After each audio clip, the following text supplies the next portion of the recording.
Coming up on High Now Daily, it's day 2 of the Keiki Hula competition here at the Blaisdell. We're going to meet the new Miss Keiki Hula and Master Keiki Hula on today's show. Plus, we're going to check in with some local vendors here at the Makeke. Then, back in the High Now studio, we catch up with HTDC and Purple Mai'a, how they're supporting local business here at home. This and more right now on High Now Daily.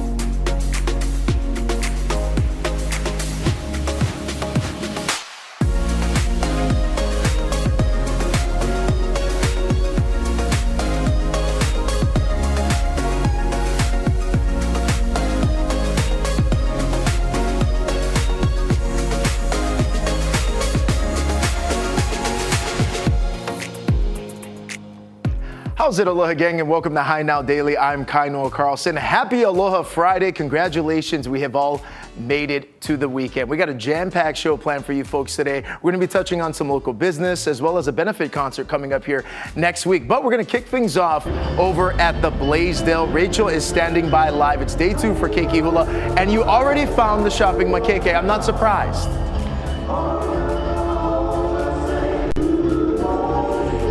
I'm here, Kaino, and you know what? It is so much fun because the live music just kicked off, and then I found one of my besties, and here she is, Miss Lacey Denise. Look at her showing off already, sister. How are you? I'm doing so good. We are here at the Makeke. We are at Keiki Hula Festival. This is day 2, like Kainoa mentioned, and we are at one of the vendors today. But you just tell us a little bit about what's been going on, because yesterday was a big celebration, and now we're back for more. Right, so last night was the first night of competition for the Miss and Master, the Soloist Awards, and then tonight is the first night of group competition, and it all kicks off at 6 p.m. But if you're coming for the competition, or if you're just part of the general public, come shop with us. We're at the exhibition hall. It's open to the public, and it's featuring dozens of different designers. That's from Hava Makeke to Paikini Plaza, which is called our fashion district. We're featuring different designers. So there's really something for everyone. Food, fashion, all of the above. That's right, and you're already listening to the amazing entertainment that just kicked off just minutes ago. And right now we are at a vendor called Living Hula. Tell us a little bit about who's next to us. Yes, this is by my designer friend, Carissa Henrique. She's also a Hawaiian girl, and she's over here ready to join us right on the side over here. All right, so I'm gonna move over. Chrissy, thank you so much for letting us come into your booth today. Such beautiful prints, the fabrics, everything so amazing. So tell us a little bit about Living Hula and the concept behind it, your vision for this. Yeah, so we're from Captain Cook, and I've danced hula since the age of 4 for Johnny Lampo from the Big Island, from Hilo. And I've always wanted to start my own clothing line since a little girl. You know, we didn't have much for us back then. So anytime we needed to find a costume for a particular song, it was hard to find, you know, like a material with lehua or material with palapalai. So, you know, being inspired by different fabrics from around the world, I really loved rayon because it's soft and cool. And when I danced Asian, I was like, I need to make clothes in this material, in Hawaiian print. So. And then the prints, they look beautiful. You have a ton of different varieties, but can you tell me a little bit about the inspiration? You have clothing, but also behind us, you've got a lot of accessories as well. Where did that inspiration come from? Because I know you are a hula dancer. So tell me about these prints. Yeah, so everything comes from dancing, of course. The accessories, we need bags for our implements, so they're a little big to fit all of our stuff inside. And this particular print is the Nihon Mano, and which is my aumakua. So that's why we have that. Let's see. Let's look at like there's so much to choose from. I'm like just scanning the place. Lacey's already there shopping. She got all kind of goodies. But for people, you know, this is your second day here. How was the first day? The first day was really busy. We had more shipment shipped to us this morning because we sold out of our new print, which is the Lauhala. So we got more today, so come back if you came and it was sold out. Okay, so if people wanted to, you know, come shop here, we're going to talk to Lacey about all the details about the makeke that's happening. But outside of the makeke, how can people stay in touch with you, look at your website, or maybe it's your Instagram? Where can they follow along? Yeah, you can follow us on Instagram or Facebook, or we have a website, livinghula.com. And we don't have a store, so we can just be found on pop-ups or on our website. So if you're here on Island, make sure you're coming here down to the Blaisdell so you can shop with them here, Liliʻuokalani. Thank you so much, Chrissy. I'm gonna head back over here with my girl, Lacey, who's got all the details. How long can people shop? Okay, so today it's open from 2 p.m. to 10 p.m. and then tomorrow morning it's open from 10 a.m. to 6 p.m. And there's really something for everybody.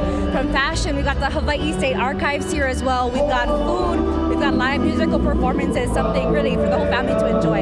And I have to ask, you know, you were hosting last night's event. Tell me how that went and how inspirational it was for you. It is the 49th year. Again, next year is going to be the big 50, so a lot of build up around here. Yeah, definitely. I had the honor of co-hosting with Kaipo Leopoldino, and it was just so, I want to say like a proud auntie moment, because you see these confident keiki, so well polished, taking the stage and representing their halau, their kumuhula, their community, their moku, and doing it so incredibly well. And it really shows just how bright the future of hula is in our upcoming generation.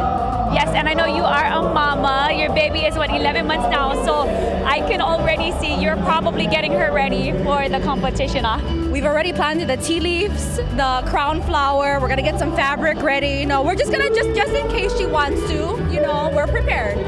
Well prepared. And you know what? Make sure if you are watching, come on down, because there is 2 more days. We were here today and we're going to be here tomorrow as well.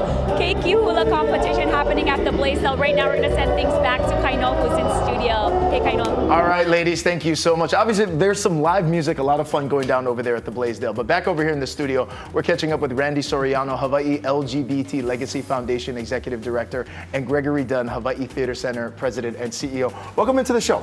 Aloha. Aloha, thank you. Mahalo nui for being here. We're looking decked out in the red. I'm glad everyone got the email ahead of time for today's filming. But I want to talk a little bit about, let's start with you, Randy, about the Legacy Foundation and the work you folks are doing in the community. Of course, so the Hawaii LGBT Legacy Foundation, we're primarily known for bringing Honolulu Pride, but we've developed this Pride 365 program recently that brings programs throughout the year for DEI and bringing a safe space for our community, for the LGBTQIA+ community. So we're super excited, and we're going to share today about an event that we're having that supports that. Absolutely, and fundraising events are imperative that people come out and support. We got one coming up August 1st. Tell us about it. Yeah, of course. So we have our first ever Legacy concert. It's going to be the music of ABBA. So if you're familiar with some of their songs, you know, super awesome. We're going to have some drag queens there doing some performances. We're going to have a sing-along. We're going to have some giveaways. And then obviously we're going to have the music of ABBA. So we really encourage the community to come out. Net proceeds from this go to support our Pride 365 programs. Okay, and Gregory, I want to transition over to you. Tell us about the collaboration between the Legacy Foundation and the theater. Well, Hawaii Theater is a cultural center for Honolulu. We're one of the many places that people can come together, be themselves, connect as a community. And so it's really critical for the Hawaii Theater, with the support of First Hawaiian Bank and MasterCard as our season sponsors, to provide this opportunity to bring in a group from Sweden. They're coming all the way to Hawaii from Sweden. So this is an amazing show that we're really excited to be able to provide the venue and the support to help put this event on. Okay, let's talk future. What else is upcoming? We have this event taking place on August 1st, but other events, because a lot of the funds that are raised will go towards supporting other events throughout the year, correct? Of course, yeah. So we want to keep our programs as accessible as possible. So we actually just announced that we took over the Honolulu Rainbow Film Festival. So that's going to be in September. We also have Honolulu Pride, which is going to be in October, from October 18th to the 20th. It's going to be an amazing time this year. We're actually doing something a little different.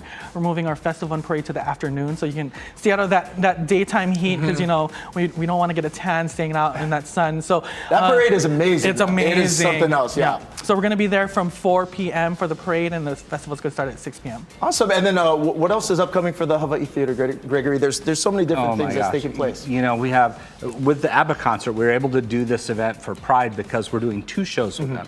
August 1st is the Pride event, Legacy Foundation fundraiser. August 2nd, if you really love the music of ABBA, but you are looking for just the concert, we have a full concert with them the second day. Oh, cool. We also have coming up, Cody Jenks is coming in to do a acoustic set on stage. And for our members, if you're not a member, sign up to be a member and get all the first information, because we're going to be bringing in a flock of seagulls and the Depeche Mode experience.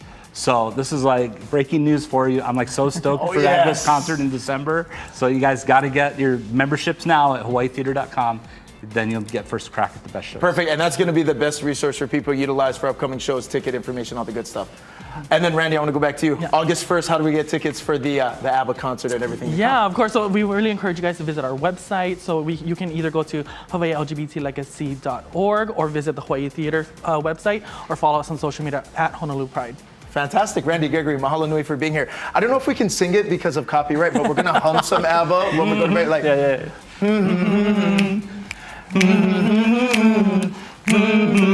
we'll be right back. Thank you, thank you. August 1st coming up. Make sure you get tickets.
How's it, Aloha gang, and welcome back to High Now Daily. We're back with Darian Siguenza, Program Director for Found Her, and Keanu Wilson, Program Coordinator, joining us right here in the High Now studio. Welcome in, you two. Thank you. Thank you for having us. Mahalo for being here. Darian, I want to start with you. Tell everyone out there, if they're maybe hearing of this program for the first time, what Found Her is all about. Yeah, so Found Her is a business accelerator program out of the Purple Mai'a Foundation.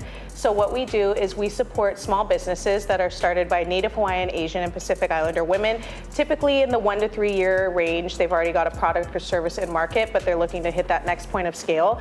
So that's where we come in with different resources. We offer grant funding, mentorship, education, and retreats, and a really big supportive network. Now, in addition to that, there's many different programs that go into that. Keanu, expand a little bit on the work you're doing to support local entrepreneurs.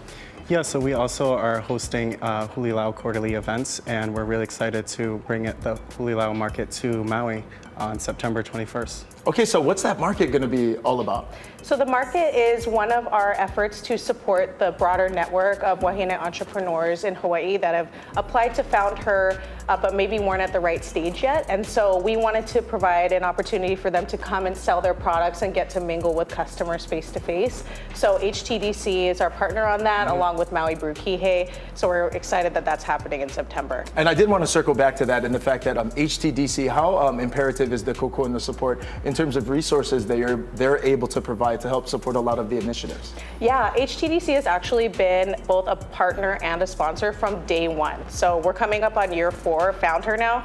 So HTDC has been with us from the very beginning. So they've been really essential in helping us get together our e-commerce education, our manufacturing education, along with sponsoring events like the Hulilau Market. Okay, very cool. And Keanu, I wanted to go back to you in that you must see such a transition, a transformation transformation, if you will, with these entrepreneurs when they come in and they participate, all of the different resources that you're able to help with? Yeah, it's amazing just to see them from the start of the program and then how they progress through it. And then after it, when they're in the alumni stage, to just see them continue to really grow and expand their networks. Absolutely. Darren, I want to transition back over to you. New cohort, right? Yes. We have applications that we're currently accepting. We do, yes. Okay, so cohort 4, we're opening up apps on August 1st. They're going to be open through September 31st.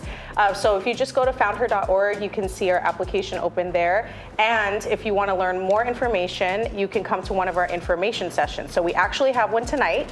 It's going to be happening over in Mo'ili'ili at our office at 5:30. So if you go on foundher.org, you can register for that or one of the online sessions. And we also have a Big Island one coming up too. Okay, fantastic. And obviously the website's going to be a good resource for people to utilize in order to stay abreast of everything that's taking place. But what else is to come with Founder as you look forward to wrap up the second half of the year? Yeah, well, exciting that our current cohort is graduating. So graduation happens this August. And so our 7 companies that went through this program for cohort 3, we're going to be celebrating that at the end of the year and all of their accomplishments. I wanted to go back to something you said earlier as well. What are some of the qualifications that you're looking for people who are submitting some of the applications who want to be a part of the cohort?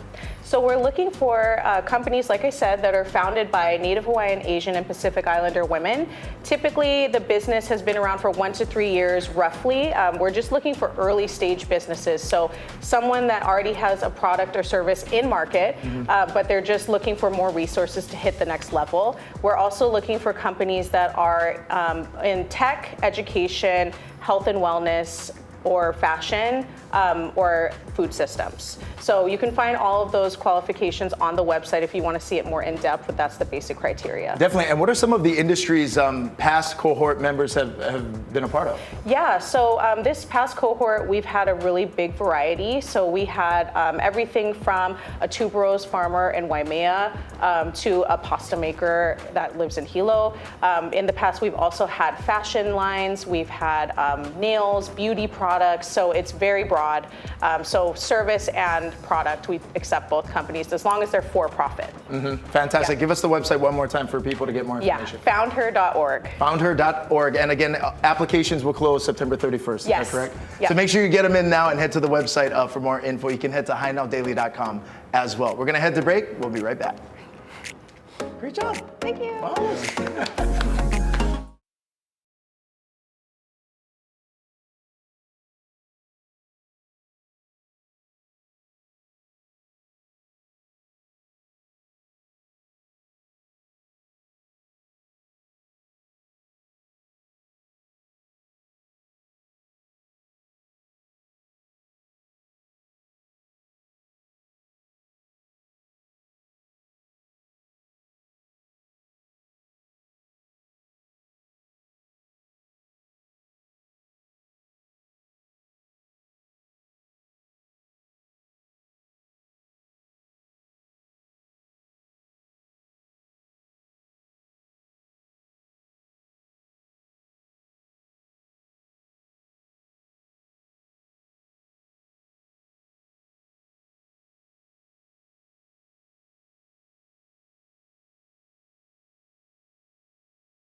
Aloha and welcome back to Hi Now Daily. We are here at the Keiki Hula competition. It started yesterday and now here today is Kahiko performance tonight. So behind us, you are going to see some of the haumana getting ready for tonight's competition. And I'm so excited that we're here at the Blaisdell Arena.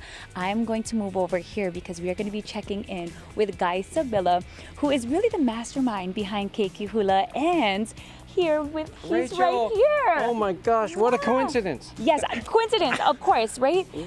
We're having so much fun. I know, we're in the same place at the same time in the Blaisdell. What's going on?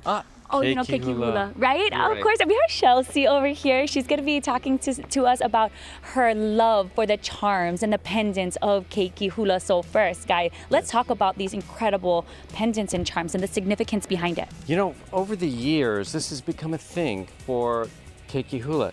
As you can see in our display, our first charm was in 1982, and we have done different charms each year, and they're collected by the children. And it becomes a treasure because we only have them for 7 years. So from ages 6 through 12, they can collect them, and Kumu Chelsea has even more of them. And it's kind of a badge of honor that they're able to collect these charms for having danced in Keiki Hula. So it's very special to us in Kaliʻuokalani to present these gifts to the children as a remembrance of their dancing. So you mentioned 7 because for the Keiki go through it, if they participate in all 7, sometimes they put it on the bracelet, and it's just a significant piece that's very rare to have, right? Yes, it is. And this year it's especially special because we've made a charm which is in the representation of Queen Liliʻuokalani's banner, which flew in 1886. And it hasn't been shown in 138 years, but it is here at the exhibition hall at the Mobile Archives Museum. And tell everybody why they need to come today to go and check it out and why it's so important to get the Keiki involved to see this special museum. And this is one of our hallmarks of our mission is education. So we wanted the children to see the Queen's banner as it was restored, as it flew in 1886, and it's only here from 2 to 6 today. It's going to go back into the archives. So come today. It's free in the exhibition hall, 2 to 6. Okay, and then I wanted to talk to Chelsea as well because I'm going to move over here because she is one of those special wahine that have actually a bracelet with all 7 of the pendants on it. So tell me how special that was you collected over the years. Well, of course, when I was a little girl, I danced with Halau Hula Olana, and 1991 was my first year participating all the way till 1996. So I have 6. I don't have 7. But almost.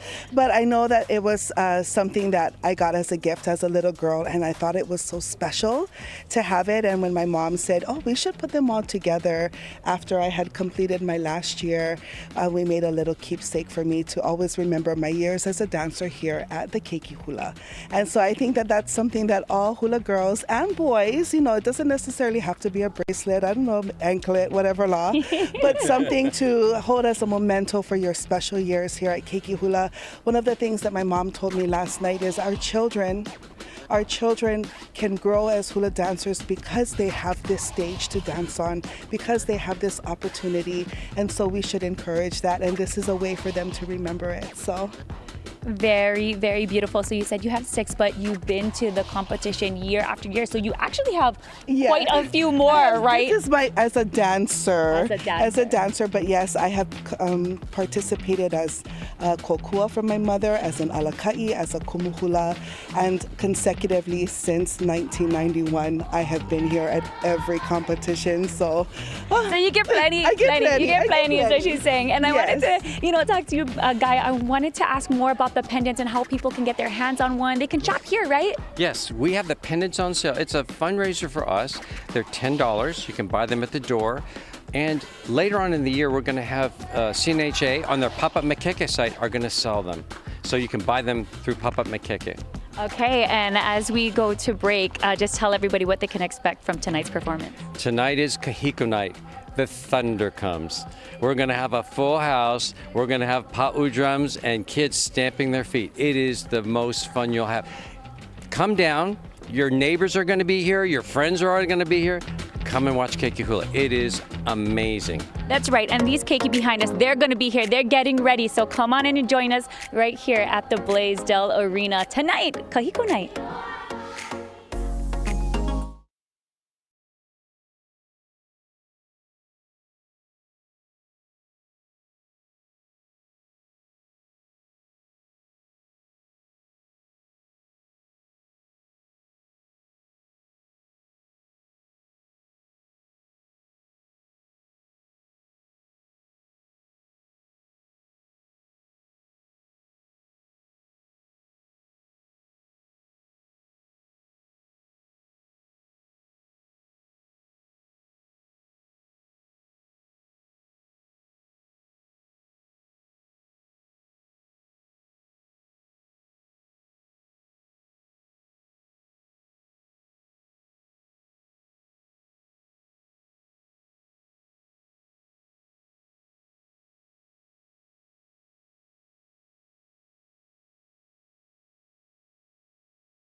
How's it, Aloha gang, and welcome back to High Now Daily. At Excel Health, they blend top-tier surgical expertise with a commitment to personalized care. Joining us here in the High Now studio to tell us more is orthopedic spine surgeon Dr. Jeffrey Rowe and neurosurgeon Dr. Thomas No. Both of you, welcome into the show. Thanks for having us. Thank you for being here. Now, I want to start with you. Tell us a little bit about Excel Health and how all this got started. Yeah, I think the vision for Excel Health started with the idea of sort of aging gracefully, if you will. The idea that as we age, we have multiple maladies, whether they're musculoskeletal, neck pain, back pain, your skin. All of these things factor in your mental health. It factors in as you start to age, and we wanted to create a solution for that. And that's how the idea was born. So. Absolutely, and it is cutting-edge expertise with personalized care. You guys are able to combine the two. Expand more on that and what people can expect. Yeah, I think one of those things was minimally invasive surgery, for example, one of the things we specialize in. I thought maybe I'd let Dr. Rowe go on that a little bit. Sure, tell us about that, Doc. Yeah, so minimally invasive surgery essentially means that we're able to perform the same type of surgery with tiny little incisions that you can actually put Band-Aids on. Oh. So before, we would literally have to fillet the back open, much like you do fillet a fish. But now we're able to do it through tiny little incisions. We can actually make a little poke hole and then use cameras like this in order to actually get into the spine and perform cutting-edge surgeries through tiny little incisions where patients can go home the same day. Wow. It's really revolutionized how we treat our patients today.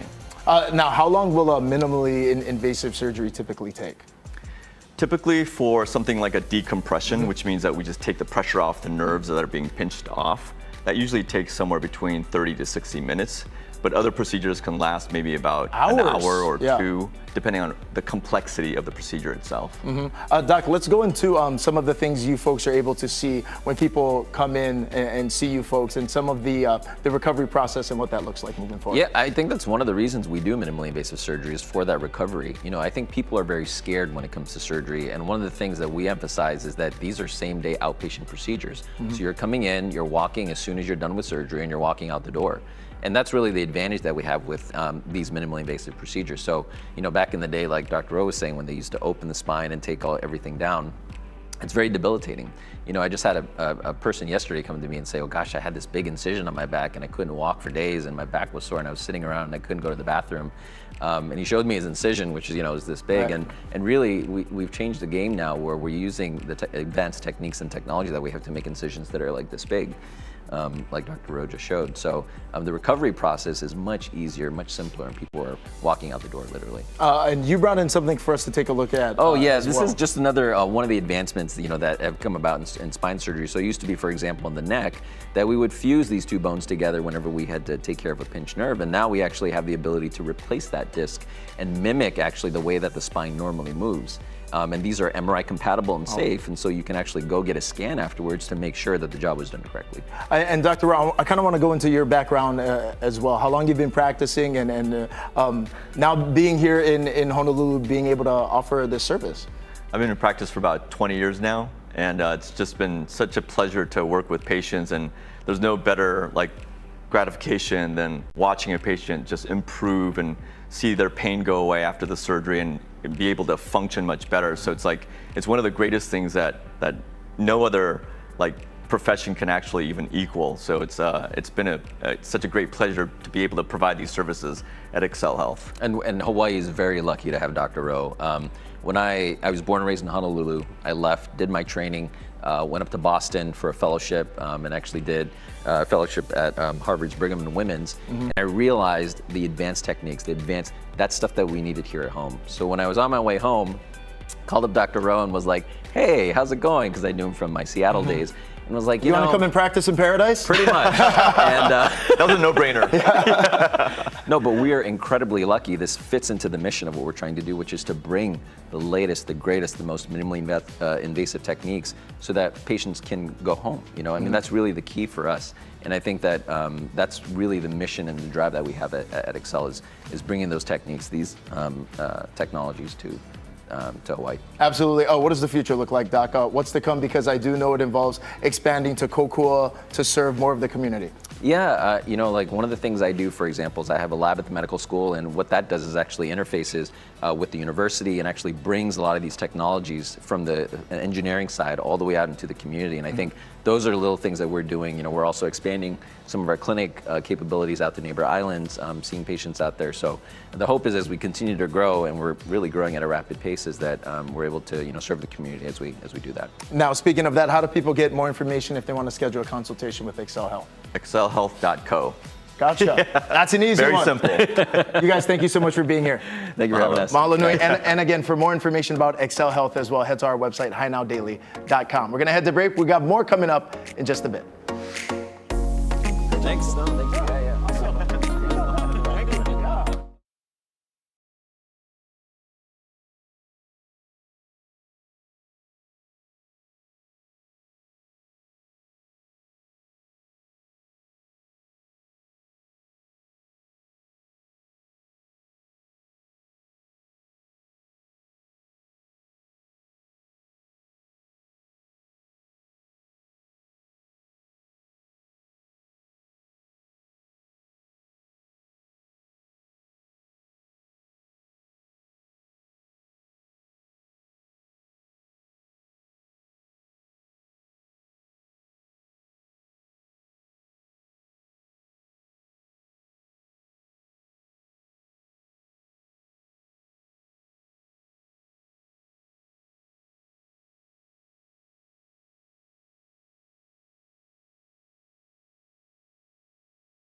Aloha and welcome back to Hainao Daily. Again, we are here at the Blaisdell Arena where the Keiki Hula competition is happening. We're on day 2, and last night we got to, crown our Miss Keiki Hula and Master Keiki Hula.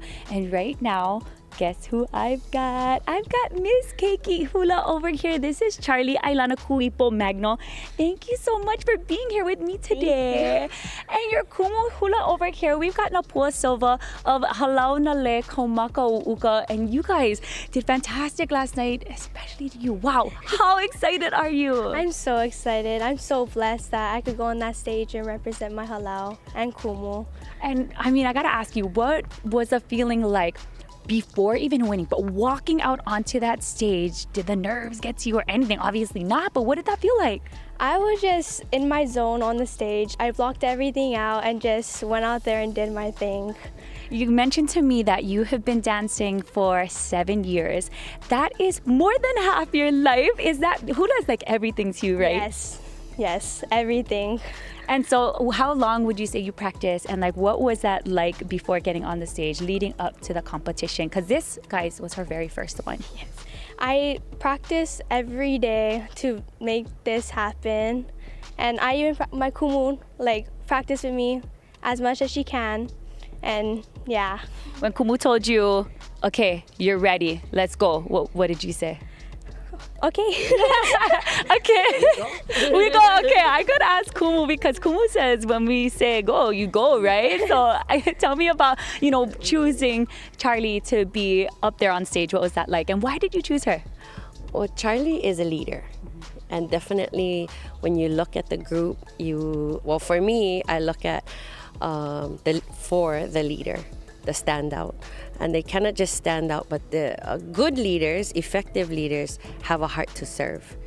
And Charlie is not just an excellent dancer, but she has a heart that wants to help her younger hula sisters, that is always open, not concerned with herself, but concerned with the greater good of the group. And that's important because that's her kuleana when she goes on the stage, to take all of us with her.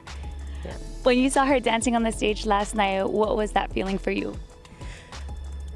It was, all day she was crying yesterday, and now I'm like, whoa. It was joyful for sure.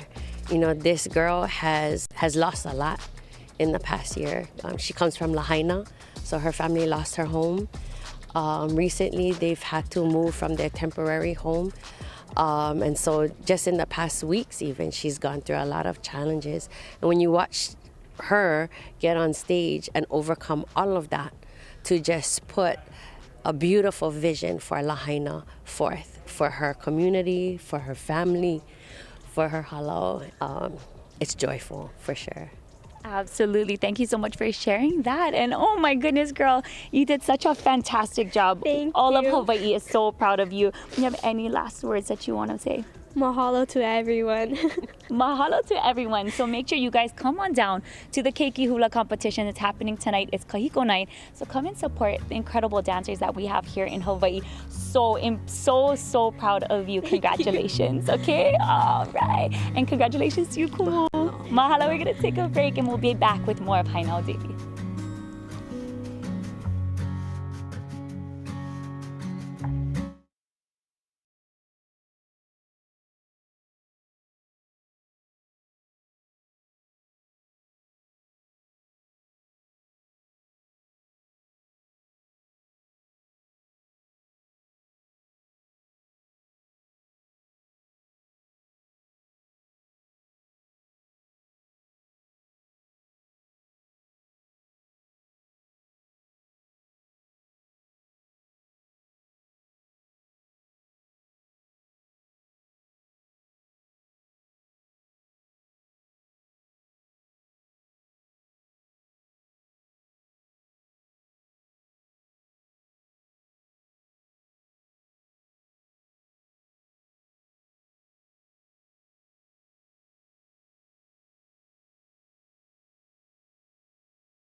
How's it, Aloha gang, and welcome back to High Now Daily. It is getting exciting. The Olympics are officially underway, and in case you missed it, Guy Hagi got a chance to catch up with local surfer Carissa Moore, who made history at the Tokyo Games as the first ever Olympic surfing gold medalist for the U.S. This year, she's looking to ride that wave into another goal.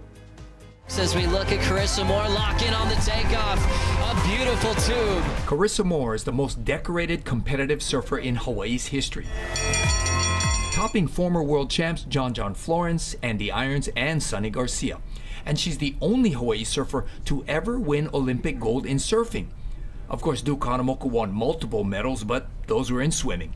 It was super, super special to, I felt like through the Olympic journey last time, I felt like I got to learn a lot about Duke Kahanamoku and his legacy and feel a deeper connection and pride for where I come from, the place that really raised me, the waves, my community, and being able to represent and surf for something bigger than myself. Obviously getting to win in Tokyo in 2021 was so, so special, but so many things had to fall into place, and so I don't really feel too much pressure to have to back it up. The Olympics far exceeded any expectations that I had. It was the first time, so I didn't really know what was going to happen or how it was going to change surfing, or if it was just going to be like another CT event, but it definitely did feel like a bigger stage. But that's in the rearview mirror. Since that landmark victory, she's been able to get some me time. So I've actually got to have a few months to just relax and go to Japan with my Nana and my sister, and I decided to step away from competing full time this year to focus on the Olympics, but to also have some time to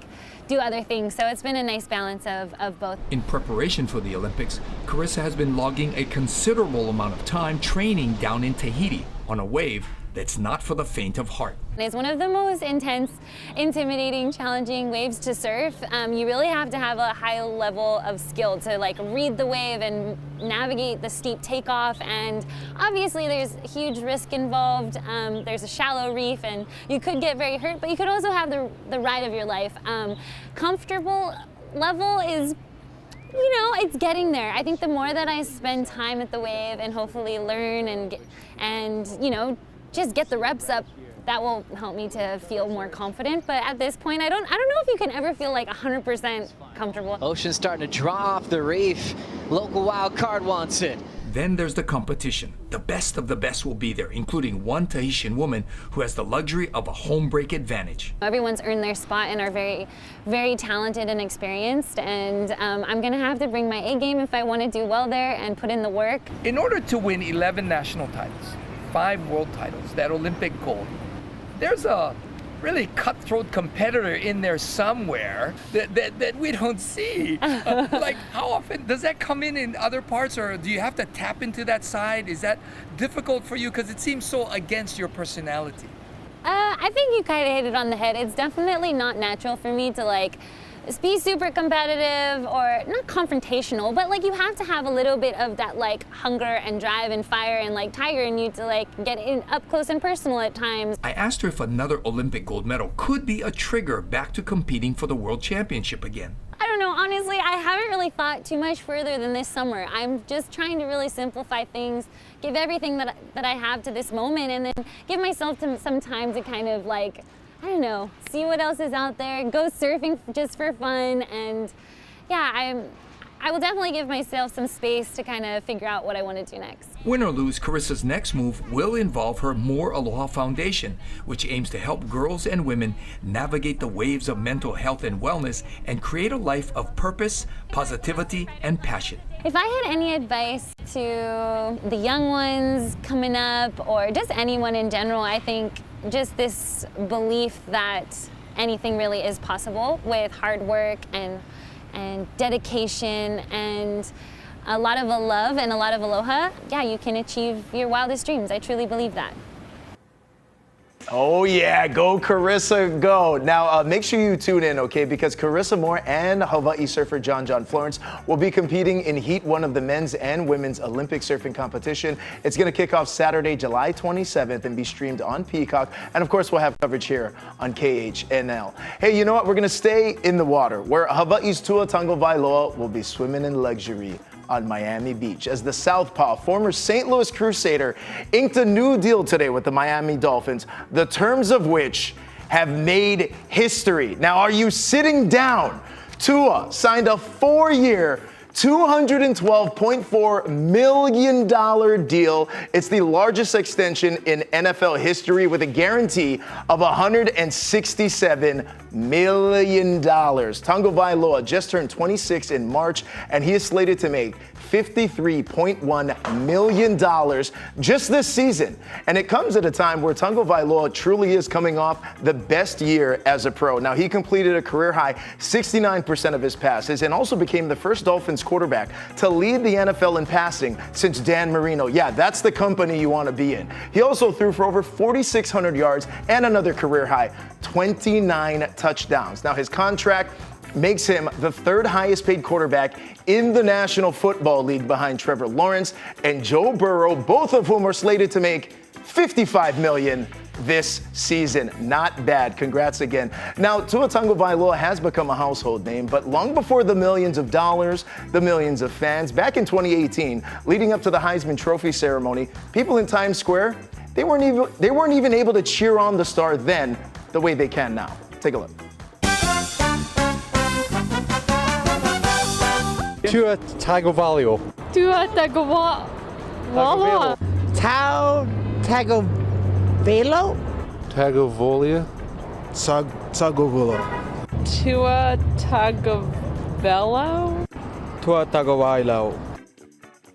Tua Tagovailoa. Let me tell you something right now. Now, what you're looking at there, that's a Flashback Friday. That's back in 2018 when Steve Uehara and I traveled to New York City ahead of the Heisman Trophy ceremony. We hit Times Square. We rolled all over New York City to just ask people if they could say Tua Tagovailoa. And let me tell you something right now, especially after today and after the season he had in 2023, ain't nobody messing that name up now. It's Tua Tagovailoa.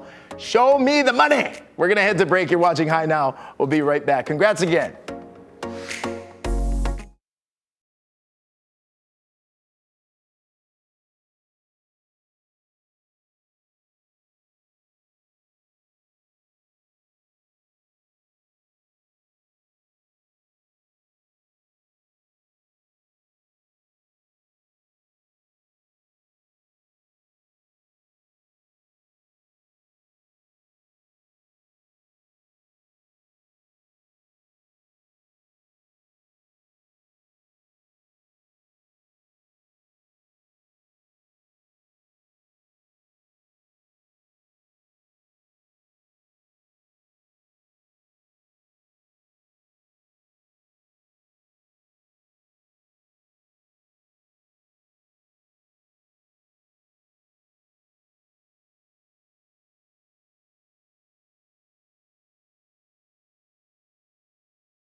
Aloha and welcome back to Hai Now Daily again. It is day 2 of Keiki Hula competition, and we heard earlier from our Miss Keiki Hula, and now we are going to be talking to Noah Pi'imaiva Andrade because he is our Master Keiki Hula. Congratulations, man. Thank you. Okay, so we also have to introduce your amazing kumu over here. So we've got Kumu Keano Kaupu, and we've also got Kumu Lono Padilla. Thank you guys again for joining me. This is incredible. Congratulations. I wanted to first start with you. How does it feel, man? Great. Proud of myself for working so hard with all these practices. I love that he said with all these practices. I said, how long did you practice? He said like 2 months, but then we got a little deeper. You practice year round, right? Yeah. Yeah, and then what is that like going to practice? You have your kumu supporting you to get up on this stage. You said you competed before. How many times? Like 4 times. So in 2019, last year, 20 and 2022.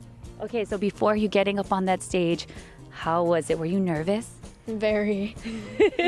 So nervous. So how did you get over and get through the nervousness to actually perform and then, of course, become Master Keiki Hula? I just didn't think about it. I just went out there and did my best. And we like to say, you just went give 'em, right? Yeah. Okay, Kumus, I'm gonna move over to you. Tell me about how proud you are of this young boy over here. Oh, extremely proud, extremely proud. He's a special kid. You know, we had him since he was, what, 5? And his first Keiki Hula was when he was 7. And so he was the baby of the group actually in 2019. Now he's the oldest in the group at 12. But very, very proud. And you know, working with him, we've done another competition with him. And I think that helped him with what he did on stage for Queen Liliʻuokalani Keiki Hula competition this year. It was a little bit easier, yeah? Yeah. Yeah, a little bit easier? Yeah. Okay, then I wanted to move over to you. Seeing him up on the stage, I'm gonna actually cross over so you can see this guy's handsome face over here. But how was it for you watching him get out there? How incredibly proud. We are so very proud of him. He's worked so hard practicing day and night at home with his parents as well. Yeah, he's very committed to halal. He's very committed to hula. He loves dancing, and we can see that when he's up on stage. Okay, so I know next year is going to be the 50th year of Keiki Hula. Tell me about, are you guys ready for that? Are you guys gearing up? I know we're already in the 49th, but I mean, it's a big year next year, so a lot of hula, right? Yes, we're getting ready. We're starting to think about stuff. Hopefully we'll have things. We are? Oh yeah. We're trying to get over this year. We're trying to get over this year. You know, I try to get 2 more nights. Yeah. So even like the little ones that was on stage last night, they kind of switched gear. But you know, we're excited. We're always excited for the continuation of Queen Liliʻuokalani Keiki Hula competition.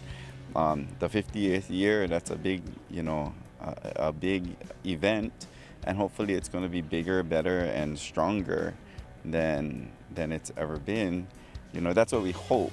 So we're going to prepare our best after this year. Yeah, absolutely. Already so many things have been added this year with the makeke just across the way in the exhibition hall. And then before we go to break, I wanted to ask you, Noel, after winning, how did you celebrate? Did you get like a meal that you wanted? What did you do to celebrate this big, incredible win that you did last night on stage? I went home and I got a good night's rest. I love that. So responsible of you.